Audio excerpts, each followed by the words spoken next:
Hey travelers, Mag and Inextricable Fate here on a return trip into Hiroshima. Last time I came into the city, I arrived at sunset, so we weren't able to get a tour of this town. But now that we're here today, with full daylight available to us, we are going to make the most of it. Inextricable Fate, despite living here, has not geocached the city. That's great news for me because today we're going to change that. We're going to take his map and we're going to walk our way through and turn all those green, orange, and other icon boxes into smiley faces. We're starting here in front of the Peace Memorial, and we're going to walk our way to Hiroshima Castle, get a tour of the castle, and then continue to walk through the city, finding geocaches until our daylight runs out. There's a big day in front of us, and I know that we are not going to finish everything available to us, but we're still going to make the most of what we have. So let's get out there and do this. Come on, let's go.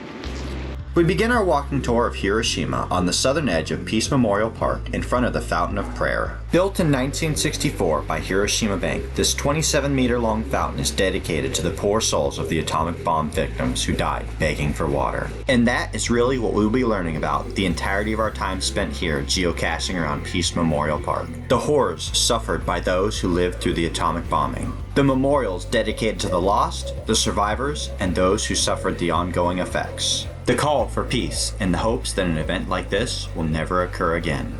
The Hiroshima Gate of Peace. These arch walkways that you can come through here have the word peace written in 49 different languages across each pillar. It's really just breathtaking to be strolling through here. What most people know about the city of Hiroshima, and what we will be learning a lot about today, is that on August 6th of 1945, it was the first time in history that the atomic bomb was used against human beings. But before we delve into that, and we will, I think it is important for you to know that there is so much more to the city of Hiroshima than that. As the second largest urban area in the Chugoku region and the capital of the prefecture of Hiroshima, this city has a population of more than 1.2 million people. It is now a major booming metropolis that has a history stretching all the way back to 1589 when it was first founded as a castle town on the Oda River Delta. There is a lot of life in this city, a lot of fun to be had, and a lot of places to see. And as Inextricable Fate would surely attest to, it is a pretty darn cool place to live or come visit. These drink machines are all over Japan, but for me, this is the first that I've seen of it. This is a Coca-Cola machine in a nice sky blue. I haven't seen one of that before. They are always in red. In fact, you can see just down the street there's another Coca-Cola machine in the red color it's supposed to be. This is completely blowing my mind right now. Not quite ready to take on Peace Memorial Park yet, Inextricable Fate and I instead head east on Peace Boulevard in pursuit of a few stages for Maltese and Adventure Labs. This 3.5 kilometer long road is lined with statues on both sides of the street, a mere 100 meters apart. Its construction began shortly after the end of World War II to serve as a buffer zone against the spread of radiation. Inextricable Fate has a collection of awesome Japanese shirts. The last time we hung out with him, he was wearing one of my personal favorites, which is the Baka shirt of one cartoon character slapping another. Explain this shirt to us. This one says Kore de Katato Monayo, which means, don't think this means you've won. And it's more like, don't think this means you've won! Run away. And then we're out of here. Another classic. In the wake of the atomic bombing, Hiroshima was completely devoid of vegetation. In the mid-1950s, a tree planting campaign began to restore greenery to the scorched landscape. Hundreds of thousands of trees were donated from all over in the name of peace, bringing nature back to the city. The geocaching in Hiroshima is a lot of fun, and I am not lying about that. Our first find of the day, and we're gonna let Inextricable Fate do the honors and make the actual find here. It's all you. We got our ground zero right here, and my geosenses are already lit up. He's a pretty good geocacher. I think he's gonna get this in one go. And look at that. We have a winner chicken dinner. In the land of micros, you can occasionally look forward to finding something with a little bit more girth to it. Check this one out. Very well camouflaged, blending right in with the natural environment that we have here. PVC. That, my friends, geocache we're seeking. This is gonna be a solid find right here.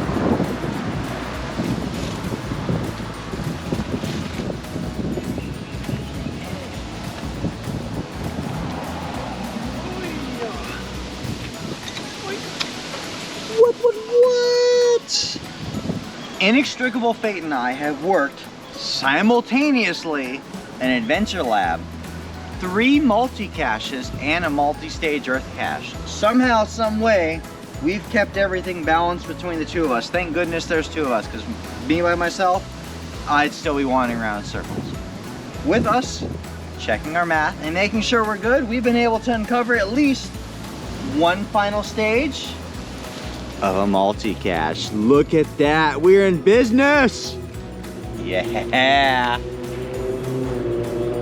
The vast majority of our time today will be spent in Peace Memorial Park, as there are several multi-stage geocaches that begin there and spread further out into the city. Created more than 70 years ago on April 1st of 1954, this park is dedicated to the legacy of Hiroshima being the first city in the world to suffer from a nuclear attack, and to the memories of the direct and indirect victims of the bombing. Planned and designed by Japanese architect Kenzo Tanji, this park now receives more than 1 million people each year who visit to pay their respects. The location of the Peace Memorial Park is by no happenstance either. Prior to the bombing, this was the city's busiest downtown commercial and residential district. In the wake of the atomic bombing, it stood as little more than an open field created by the explosion. Peace Memorial Park now stands not only to memorialize the victims of the bombing, but just as importantly, to ensure that we never forget the horrors of nuclear war. 0 milestone. We've talked about benchmarking and me being sad that it disappeared, but I like benchmarking in any country we go to, and this is a great example. The 0 milestone here in Hiroshima is the 0-point distance that all things are measured from in Hiroshima. So moving out from this point is where they begin to measure the city. So here we have our original benchmark for Hiroshima. Built in May of 1967, the memorial tower to the mobilized students stretches 12 meters tall at 5 stories, decorated with the goddess of peace and 8 doves placed around the tower. It was built for the purpose of consoling the souls of more than 10,000 students who died during bombings in the Pacific War, including those who were atomic bomb victims. The plaques located on both sides of the tower depict the work that those students did, including factory work, sewing, and helping to increase food production. Everywhere you go around Peace Park, each memorial you look at has a story to tell just like this. Representations of worlds shattered.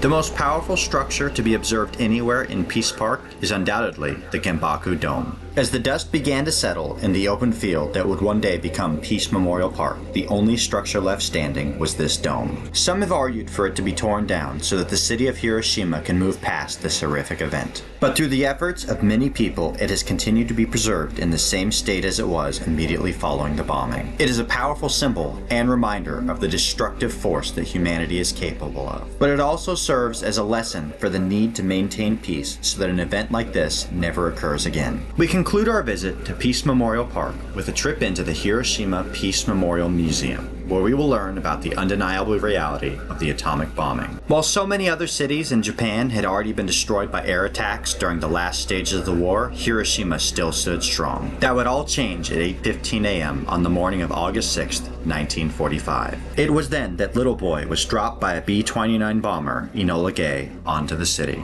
It was the hope of the United States that such a devastating attack would force a quick surrender of the Japanese to reduce the number of American lives lost. It had been decided that Hiroshima would be the optimal site to test the first dropping of the atomic bomb. Not only because the city had stood up so well to air attacks thus far, but also due to the concentration of military and munition facilities in the area.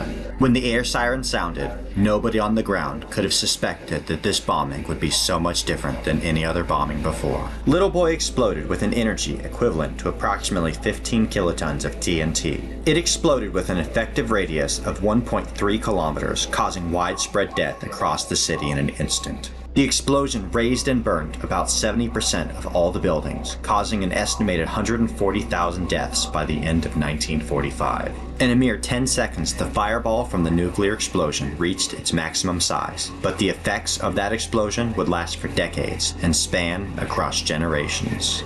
For those who had managed to survive this devastation, help would be slow in coming. First responder services had been all but annihilated. No policemen would be coming to help assist injured people. No fire trucks would be coming to extinguish the flames of the still raging inferno left behind. In a moment, more than 90% of the doctors and nurses in Hiroshima were killed or injured, and only 3 hospitals were left even slightly functional. Survivors wandered aimlessly through the rubble, not knowing where to go, not knowing where to turn for help. They begged and pleaded for water to cool their burning bodies. And when the rain finally did come, it offered little relief. The intense fires around the city carried large quantities of ash into the atmosphere, seeding the clouds with black rain. Like thick tar, black rain fell from the sky, laden with ash and radioactive fallout. The survivors knew that rain like this was not natural, but for their burning bodies, they did not care. They lifted their mouths to the sky and they drank. And in this black rain from which they drank, they found a little relief.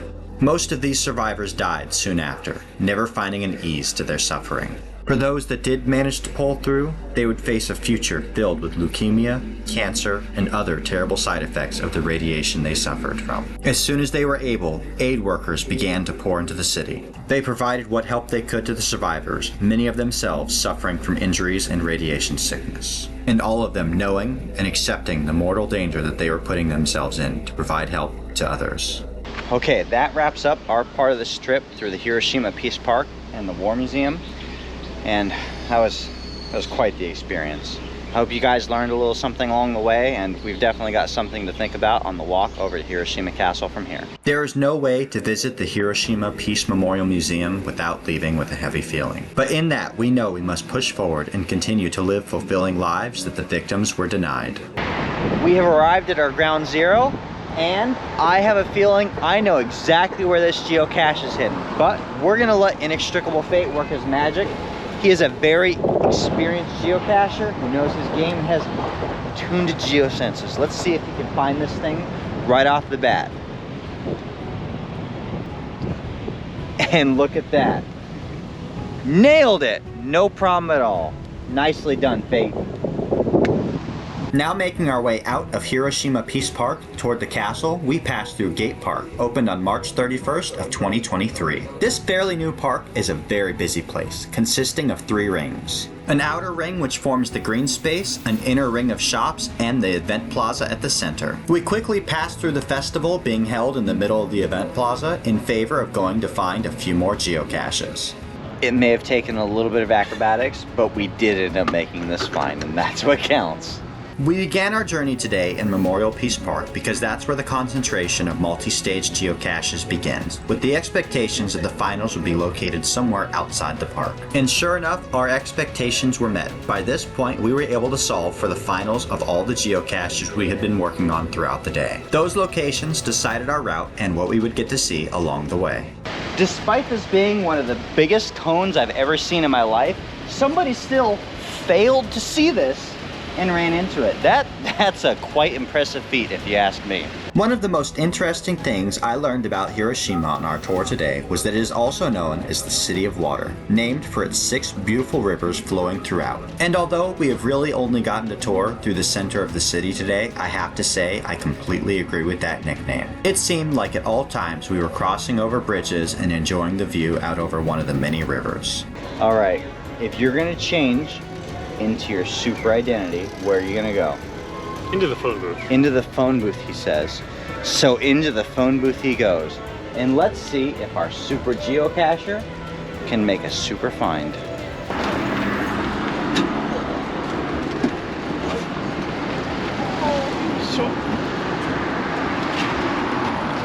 Look at that. He still has his glasses on, and he has assumed his superhero identity. Inextricable Fate winning the geocaching award for the day. With the sun now beginning its rapid descent into the horizon, we begin to bring our tour to an end here at Hiroshima Castle. Originally built in 1589 by feudal lord Mori Terumoto, Hiroshima Castle was an important seat of power here in western Japan. Even ahead of its completion, Mori Terumoto decided to move here from Yoshida Koriyama Castle to govern 9 provinces, including Shimane, Yamaguchi, Tottori, Okayama, and, of course, Hiroshima.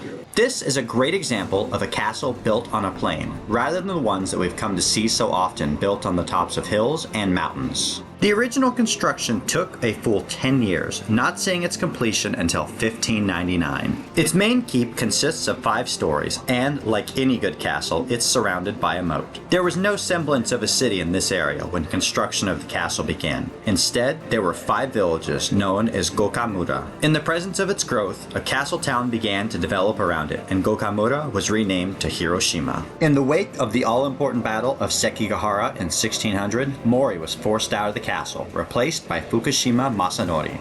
In the stone, this should be light as... Oh yeah, these swords, these took a man to lift. Maybe I'm not the guy. As you might have already guessed, this is not the original castle that was constructed here in Hiroshima in the latter part of the 16th century. While it was spared the fate of demolishment during the Meiji period that so many other castles in Japan met, it could not withstand the strength of the atomic blast on August 6th of 1945. All that remained of this masterpiece in the wake of the bombing were the stone walls and the moat. It would wait another 13 years until this castle was rebuilt again in 1958. Much of the wood used in the original construction was replaced by concrete to prevent the risk of fire, but some wood was still used to recreate the original look of the castle. It now serves as a sort of museum to the history of Hiroshima prior to World War II. It presented a great opportunity for us to learn a lot more about this city that we've had the chance to explore today before ascending to the top level to enjoy a view out over Hiroshima. And looking out from here into the distance of the city, I can spy ground zeros that we still haven't approached yet, still hiding more geocaches. But I guess we'll just have to save those for a future adventure, because that's all for today. Whew! What a day. We began close to sunrise and started working our way through the city, one by one, finding every geocache along the way. As you guys know how it is, when you're searching for geocaches, what you think you can do in this amount of time turns out to be about this much. So we toured through Peace Park, we made our way through the castle, we had a fantastic tour. We found the adventure lab, we found multiple stages, we found a mystery geocache, we found traditional, and some other geocaches along the way. But at the end of the day, we did about half as much as I thought we were going to do today. Is that about right? About that. Nevertheless, we have had a fantastic day geocaching on Hiroshima, and I hope you have enjoyed this tour as much as we have enjoyed taking you around the city to show you the sights. Make sure to like this video, subscribe, stay tuned for updates, and we'll see you out on the trails.